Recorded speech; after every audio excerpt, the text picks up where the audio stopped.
Hello everyone, welcome to नया study. अब आप सब कैसे हैं? आई होप कि आप सभी अच्छे होंगे और अपने स्टडी को कंटिन्यू कर रहे होंगे। फ्रेंड्स, आज के वीडियो लेक्चर में हम बात करने वाले हैं जो आपका सब्जेक्ट हिंदी हो जाता है, इसके पवन सीरीज के क्वेश्चंस को कंटिन्यू कर रहे हैं जो आप लोगों के लिए बहुत ज्यादा इंपॉर्टेंट हो जाते हैं। सो वीडियो में आप लोग लास्ट तक बने रहिएगा और वीडियो को बिल्कुल भी स्किप ना कीजिएगा, ठीक है ना फ्रेंड्स? और अगर सेशन अच्छा लगे तो एक लाइक भी जरूर कीजिएगा। तो सबसे पहले आज फर्स्ट पॉइंट पे हम लोग देख लेते हैं। पहले हम लोग कुछ चीजों को डिस्कस करेंगे, उसके बाद सीरीज को कंटिन्यू करेंगे जैसा कि रोज करते हैं, हर वीडियो में ऐसे ही करते हैं। तो आई होप आप लोगों को चीजें अच्छे से समझ में आ जाती होंगी, क्योंकि पहले डिस्कस करते हैं फिर उसके क्वेश्चंस भी करवाते हैं, ठीक है? तो सबसे पहले हम बात कर लेते हैं अनुस्वार और अनुनासिक पर। तो हिंदी सेक्शन में देखिए, ये भी आप लोगों के लिए बहुत ज्यादा इम्पोर्टेंट हो जाते हैं। क्या? अनुस्वार और अनुनासिक। अनुनासिक तो इसमें हमने आप लोगों को एक ट्रिक बताई थी कि अनुस्वार जो होता है तो इसमें एक ना बना है, ठीक है ना? यानी अनुस्वार में एक ना है, तो एक ना की जगह पे, यानी ये जो वर्ड है, सबसे पहले इस पे बात कर लेते हैं, उसके बाद हम ट्रिक पर चलते हैं कि जो अनुस्वार या अनुनासिक है ये वर्ड किससे निकलते हैं? तो नाक से ये वर्ड निकलते हैं। जैसे आपने बोला चांद, अंक, अंश, है ना? और आप बहुत से ऐसी चीजें बोल सकते हैं जैसे पांच। तो ये सब क्या है? बिना नासिका से बोले नहीं जा सकते। तो ये जब ये आपके हो जाते हैं अनुस्वार और अनुनासिक, तो इसमें अनुस्वार जो आपका हो जाता है तो इसमें एक ना लगा हुआ है, यानी एक बिंदु। जैसे एक बिंदु मतलब अंक हो जाता है, अंक हो जाता है, अंत हो जाता है, रंग हो जाता है, ये सब क्या है? तो ये अनुस्वार हो जाते हैं। फिर उसके बाद अनुनासिक की अगर हम बात करते हैं तो अनुनासिक में देखिए दो ना है। तो जब दो ना है तो हम इसको ट्रिक के माध्यम से कैसे समझ सकते हैं? क्योंकि इसमें वो लोगों को बहुत ज्यादा कंफ्यूजन होते हैं कि अनुस्वार क्या है और अनुनासिक क्या है। तो अनुनासिक मतलब ये हो जाता है एक बिंदु एक चांद, यानी कि ये अनुनासिक एक बिंदु को एक ना मान ले, एक चांद को एक ना मान ले, आपने मान लिया। तो इसमें जैसे एग्जाम्पल आपका हो जाता है चांद हो गया, पांच हो गया, ऐसे बहुत सारे आपके एग्जाम्पल्स हो जाते हैं। तो ये आपका अनुस्वार और अनुनासिक हो जाते हैं। उसके बाद हम बात कर लेते हैं श्रव्य दृश्य सामग्री की बात कर लेते हैं। किसकी? तो यहाँ पे देखिए लिख देते हैं श्रव्य दृश्य सामग्री। श्रव्य दृश्य सामग्री हो जाती है आपकी। तो इसमें देखिए श्रव्य का मतलब क्या होता है? नाम ही से पता चल रहा है, श्रव्य मतलब सुनना, है ना? जो शिक्षण हम सुनकर प्राप्त करते हैं जिस मटेरियल से, तो वो क्या हो जाती है? श्रव्य सामग्री हो जाती है। दृश्य यानी जिनको हम देख कर शिक्षा ग्रहण करते हैं वो क्या हो जाती है? दृश्य हो जाती है। और श्रव्य दृश्य एक में मिला दीजिए तो जिनको हम, यानी जिस शिक्षा को हम देख कर भी और सुनकर हम प्राप्त कर रहे हैं वो क्या हो जाता है? वो श्रव्य दृश्य सामग्री हो जाती है। तो इसके एग्जाम्पल हम जान लेते हैं। जैसे श्रव्य आपका हो गया, जैसे रेडियो हो जाता है, तो रेडियो में क्या आप लोग देख पाते हैं? रेडियो में आप देख नहीं पाते हैं, सिर्फ आप लोग सुन पाते हैं। तो ये कैसी सामग्री हो जाती है? श्रव्य सामग्री हो जाती है, ठीक है ना? ये श्रव्य सामग्री में आती है। किसमें? यहाँ पे लिख देते हैं श्रव्य में आती है। अब अगर हम दृश्य की बात करें, अब आप यहाँ पे कहेंगे कि मैम आपने श्रव्य दृश्य एक ही में लिख दिया, तो बिल्कुल हमने देखिए अब आपको श्रव्य का अलग समझा दिया, दृश्य का अलग समझा दिया और श्रव्य दृश्य एक में भी करके बताएंगे। तो श्रव्य आपका जैसे रेडियो हो जाता है, जिससे आप मतलब सिर्फ सुनकर ज्ञान प्राप्त करते हैं। दृश्य का मतलब होता है जिससे आप सिर्फ देख कर ज्ञान प्राप्त करते हैं। अब जैसे किताबों में लिखा है तो किताब बोल तो नहीं रही है ना, किताब क्या है? दृश्य। आप देख रहे हो, चार्ट बना हुआ है, मान लीजिए कि चार्ट है और इसमें कुछ लिखा हुआ है, ठीक है? तो ये क्या हो जाएगी? दृश्य हो जाएगी, क्योंकि आपने क्या किया? चार्ट को देख के ज्ञान प्राप्ति किया। मान लीजिए यहाँ पे ब्लैक बोर्ड पे हम अभी नहीं है, थोड़ी देर के लिए सपोज कीजिए, बाकी हम आप ही के साथ हैं। सपोज कीजिए कि यहाँ पे हम नहीं है और ये ब्लैक बोर्ड है और इस पे लिखा है, तो ये क्या है?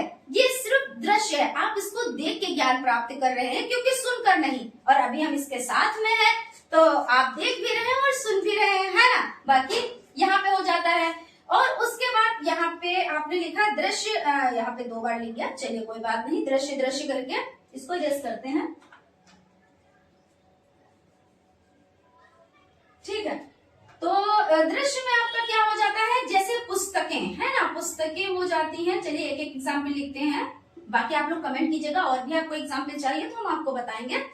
उसके बाद आपका दृश्य जैसे पुस्तकें हो जाती। अब ये श्रव्य और दृश्य, तो ये क्या है, तो श्रव्य और दृश्य, श्रव्य और दृश्य आपका क्या हो जाता है, तो इसमें देखिए जो आप देख भी सकें और सुन भी सकें, दोनों करके आप ज्ञान प्राप्त कर रहे हैं। तो जैसे मोबाइल से आप क्या कर रहे हो, देख भी रहे हो प्लस आप सुन भी रहे हो। टीवी से आप कैसे ज्ञान प्राप्त करते हो, देख कर भी और सुन कर भी। तो ये किस श्रेणी में आ जाती है, श्रव्य दृश्य सामग्री में आ जाती हैं। तो आई होप आप लोग अच्छे से समझ गए होंगे कि श्रव्य दृश्य सामग्री किसको कहते हैं, कौन होती है।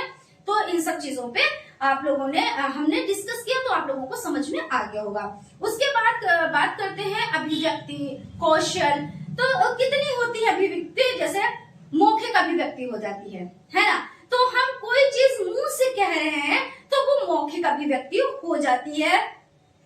और इसमें जैसे कहते हैं भाषा कौशल कितने होते हैं, तो भाषा कौशल 4 होते हैं। कौन कौन से होते हैं, तो आपका हो जाता है सुनना, क्या हो जाता है, सुनना, सुबह से सुनना, बोलना, सुनना बोलना, पढ़ना और लिखना, पढ़ना और लिखना, ये हो जाता है। ठीक है, अब देखिए सबसे पहले बच्चा क्या करता है भाई, सबसे पहले बच्चा सुनता है, उसके बाद भाई बोलता है ना। जैसे आपने पढ़ाया, आपने कहा पढ़ो ए फॉर एप्पल, तो बच्चे ने कहा ए फॉर एप्पल, तो बच्चे ने क्या किया, पहले सुना और फिर बोला।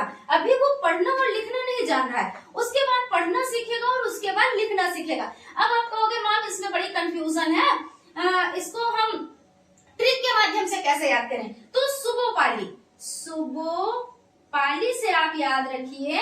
सुबोपाली, छुट्टी की मात्रा लगा ले क्योंकि लिखना में छुट्टी की मात्रा होती है। तो सुबोपाली यानी सुनना, यानी आपका हो जाता है बोलना, यानी आपका हो जाता है पढ़ना, और आपका हो जाता है लिखना। तो आप सुबोपाली से याद रख सकते हैं। और सबसे पहला क्वेश्चन कौन सा हो जाता है, तो सुनना हो जाता है, उसके बाद बोलना, उसके बाद पढ़ना, उसके बाद लिखना आपका हो जाता है। उसके बाद आपका समझ लेते हैं कि बच्चों को जो चीजें सिखानी होती हैं वो हम बच्चों को किस तरह से सिखा सकते हैं। भाई छोटे बच्चों को हमें सिखाना है, इसीलिए तो ट्रेन हो रहे हैं, इसीलिए तो हम डीएलएड बीटीसी कर रहे हैं कि हमें क्या करना है, बच्चों को सिखाना है कि, और ये भी करना है कि बच्चे बोर भी ना हो, बच्चों को ज्ञान भी हो जाए, बच्चे पढ़ भी जाए, आगे बढ़ भी जाए, यही तो होता है ना। तो सबसे पहले हम बच्चों को चित्र पठन कराएंगे। क्या कराएंगे, तो चित्र पठन। यहाँ पे इसको इरेज करते हैं, उसके बाद हम आगे बढ़ते हैं। ठीक है,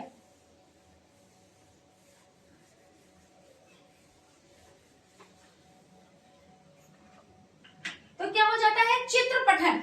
अब बच्चे क्या है, अब जैसे क्लास में आप गए, ठीक है, तो बच्चों को ऐसे पुस्तक खोल दिया और बच्चों को ऐसे ही पढ़ना सिखा दिया, बच्चे इंटरेस्ट नहीं लेंगे, वो बोरिंग क्लास समझ के किसी दिन स्कूल जाएंगे, किसी दिन नहीं जाएंगे। लेकिन आप क्या करेंगे, जब बच्चों को चित्र पठन यानी बच्चों को चित्र दिखा कर उनको पढ़ाएंगे कि देखो ये एक कौवा बना हुआ है, ये घड़ा बना हुआ है, और कौवा क्या है, घड़े के ऊपर आया है, उसको जो है पानी की तलाश है, और उसने क्या क्या कंकड़ लाके पानी क्या किया, कंकड़ लाया और पानी इसमें डाला और पानी ऊपर आया और कौवे ने अपनी प्यास मिटाई।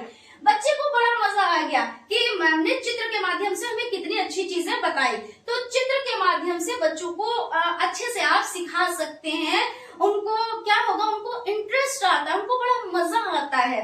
ठीक है, तभी तो देखिए आप पुस्तकें कैसी होती है, छोटा आप चाहो तो भाई एक पुस्तक कितनी महंगी मिलती है, कितनी कॉस्टली होती है, सब कुछ, और उसमें लिखा कितना होता है, आसिक ज्ञान तक। तो आप चाहो तो एक पेज पे लिख के ही और बच्चों को वो रटवा दो। लेकिन हमें बच्चों को रटवाना नहीं है, रटने पे तो 2005 जो एनईपी 2005 हो जाती है, उसने बहुत ज्यादा मना किया है कि बच्चों को रटवाना नहीं है, बच्चों को डांटना नहीं है, बच्चों को पीटना नहीं है, बच्चों को डराना नहीं है।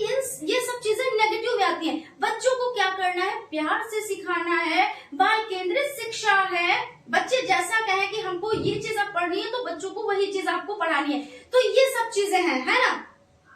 तो यानी बच्चों को क्या करेंगे, चित्र पठन करके हम सिखाएंगे। उसके बाद कहानी पठन हो जाता है। तो कहानी पठन का मतलब ये होता है कि बच्चों को कहानी के माध्यम से चीजों को सिखाएंगे, है ना। कहानी के माध्यम से आप बच्चों को सिखाएंगे। यानी एक खरगोश था, एक कछुआ था, ठीक है। कछुआ क्या करता था, बहुत धीमे धीमे चलता था और खरगोश बहुत तेज चलता था। एक दिन दोनों में रेस हो गई। क्या हुआ, कछुआ तो अपने में लगातार लगा रहा, लेकिन खरगोश सोचा, उसमें और कॉन्फिडेंस था। वो सोच रहा था मेरी चाल तो बहुत तेज है, मैं क्या करूंगा, 2 मिनट में पहुंच जाऊंगा, कछुआ को तो पूरा दिन लगेगा। उसने कहा लो आराम कर ले, पेड़ के नीचे वो आराम करने लगा, है ना। तो अंत में क्या हुआ, जो स्लो चलता था वो तो जीत गया, लेकिन जो फास्ट चलता था, फास्टर था, वो गया हार। बच्चे को बड़ा मजा आ गया कि हाँ, अब बच्चा भी कहेगा, कोई कहेगा मैं तो कछुआ बनूंगा, कोई कहेगा मैं तो खरगोश बनूंगा। ज्यादातर बच्चे क्या कहेंगे, मैं तो कछुआ ही बनूंगा क्योंकि मुझे तो जीतना है ना। लेकिन भाई बच्चे हैं, वो अपने हिसाब से, कुछ बच्चे कहेंगे नहीं मैं तो भैया आराम करूंगा। वो तो बच्चों पे डिपेंड करता है, बच्चे तो कोई भी आंसर दे सकते हैं। लेकिन फिर बच्चों को आपको समझाना है कि इससे हमें शिक्षा क्या मिलती है, कि हमें कभी भी अपने पे घमंड नहीं करना चाहिए और हमें स्लो चलते चलते अपने एम को क्या करना चाहिए, हमें एम को पा लेना चाहिए, है ना। तो ये सब चीजें हो जाती है। बच्चे को आप सिखाएंगे, अभी छोटा बच्चा है, उसे सिर्फ अभी कहानी के माध्यम से सिखाएं और उससे जो जुड़ी बातें हैं वो भी आप बताएं। उसके बाद आपका हो जाता है कविता पठन। कविता करके भी आप बच्चों को बहुत अच्छे से सिखा सकते हैं कि बच्चों चलो पढ़ो भाई, है ना। मछली जल की रानी है, जीवन उसका पानी है ना। तो इस तरह से बच्चे क्या करेंगे, वो तो कहेंगे माँ मछली के बारे में बता रही हैं और आप क्या कर रहे हो, शिक्षा दे रहे हो। उसके बाद अभिनय तथा अनुसरण विधि हो जाती है। कौन सी हो जाती है, अभिनय तथा अनुसरण विधि। अभिनय और कौन सी हो जाती है, अनुसरण विधि। तो इसमें क्या होता है, बच्चों को अभिनय, जैसे आपने कोई महान व्यक्ति के बारे में बताया और बच्चों को क्या किया, अभिनय करने के लिए तैयार किया, बच्चों को उसी रूप में आपने उनको सजाया, फिर बच्चों से अभिनय कराया। तो इससे भी बच्चे सीखते हैं कि हाँ हम तो ये बने थे, हम तो वो बने थे, और ऐसे होते हैं लोग, इस तरह से हमें करना चाहिए। ये सभी चीजें बच्चे सीखते हैं। उसके बाद वाद विवाद विधि। बच्चों में देखिए ये बहुत ही जरूरी होता है, क्योंकि कुछ बच्चों को दबा दिया जाता है।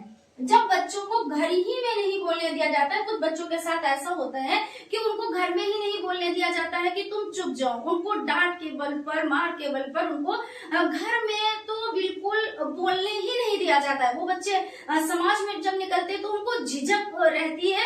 वो ये सोचते हैं कि इनसे भी हमको डर लग रहा है, उनसे भी डर लग रहा है। क्यों डर लग रहा है, क्योंकि उनको घर में ही इतना डरा दिया गया है।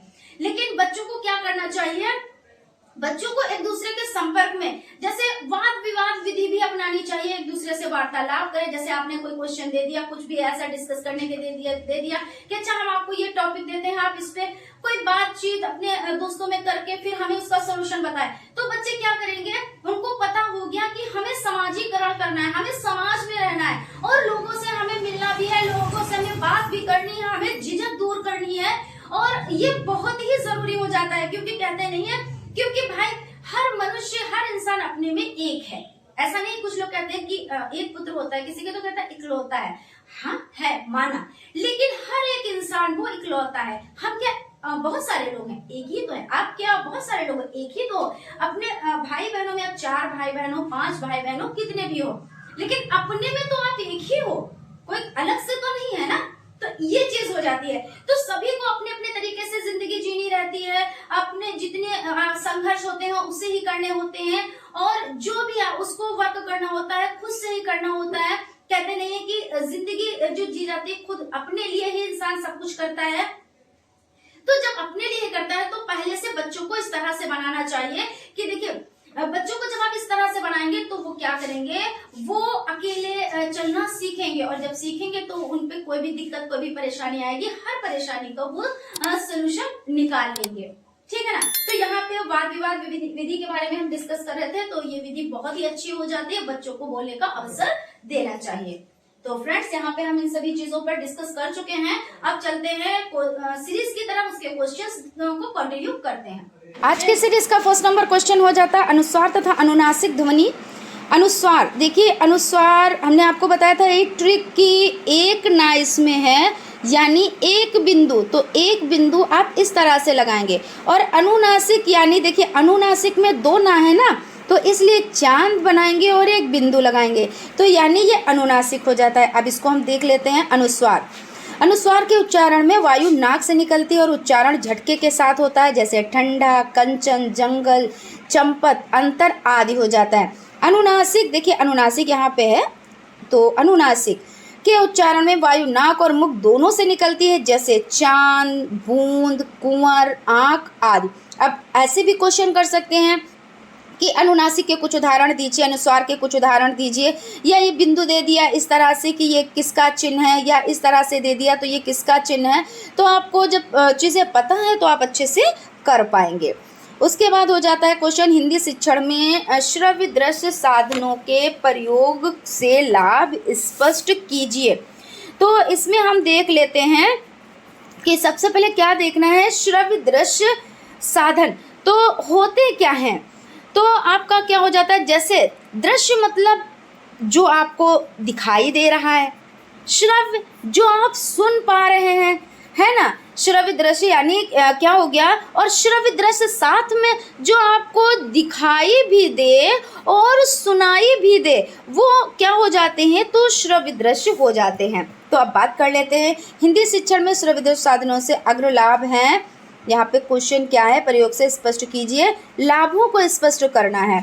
तो आपको समझ आ गया ना कि श्रव्य दृश्य सामग्री होती क्या है, जो श्रव्य मतलब सुन पा रहे हैं, दृश्य मतलब देख के शिक्षा प्राप्त कर पा रहे हैं, श्रव्य दृश्य सुनकर भी और देखकर भी।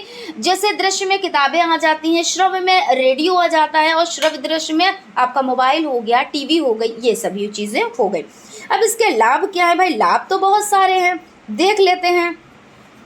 पाठ का जो अंश व्याख्यान आदि के द्वारा स्पष्ट नहीं किया जा सकता, उसे चित्र वगैरह के माध्यम से सरलता से समझा जा सकता है, यानी समझाया जा सकता है। देखने का प्रभाव सुनने की अपेक्षा अधिक पड़ता है, और मॉडल, चित्र आदि सभी दृश्य, दृष्टांत, लघु तथा वगैरह स्वतः ही रोचक होते हैं। जो बात रुचिकर होती है उसके माध्यम से किसी भी बात को जल्दी ही सीखा जाता है। साहित्य शिक्षण में जब तक अर्थ कथाओं वगैरह को स्पष्ट ना किया जाए तब तक ना तो पाठ ही रुचिकर बन पाता है और ना ही समझ में आता है। सहायक साधनों द्वारा पाठ को समझाने में अपेक्षाकृत समय कम लगता है।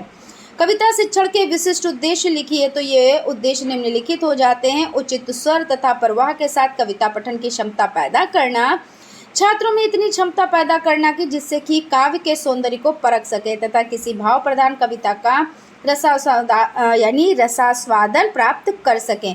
किसी कवि के भाव और शैली से छात्रों को परिचित कराना, छात्रों में कविता के भाव समझ सकने की क्षमता पैदा करना तथा अपने शब्दों में कवि के भाव को व्यक्त करने की क्षमता पैदा करना। भाई योगेंद्र जी ने कविता शिक्षण के उद्देश्य के संबंध में लिखा है कि हमारे आसपास वातावरण में कितने ही रमणीय दृश्य हैं, लोगों को वे रम्य नहीं लगते। इसका प्रधान कारण यह कि लोगों के पास रमणीयता का शोध करने वाली दृष्टि का अभाव है। इसी अभाव के कारण वे कितने ही आनंद को ग्रहण नहीं कर पाते। कविता के अध्यापन का भी यही ध्येय है, वह सौंदर्य शोधक दृष्टि विद्यार्थियों की उत्पन्न की जाए, जिससे वे संसार रूपी उद्यान में विहार करते समय अनेक प्रकार के स्थलों का आनंद ले सकें।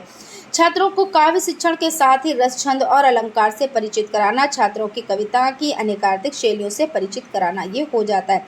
श्रवण कौशल का अर्थ और प्रकृति तथा महत्व लिखिए। श्रवण कौशल का अर्थ, श्रवण शब्द शु धातु से बना है, जिसका संबंध सुनने की क्रिया, ध्यानपूर्वक सुनना, अध्ययन करना, अधिगम करना, मौखिक संवाद आदि से है।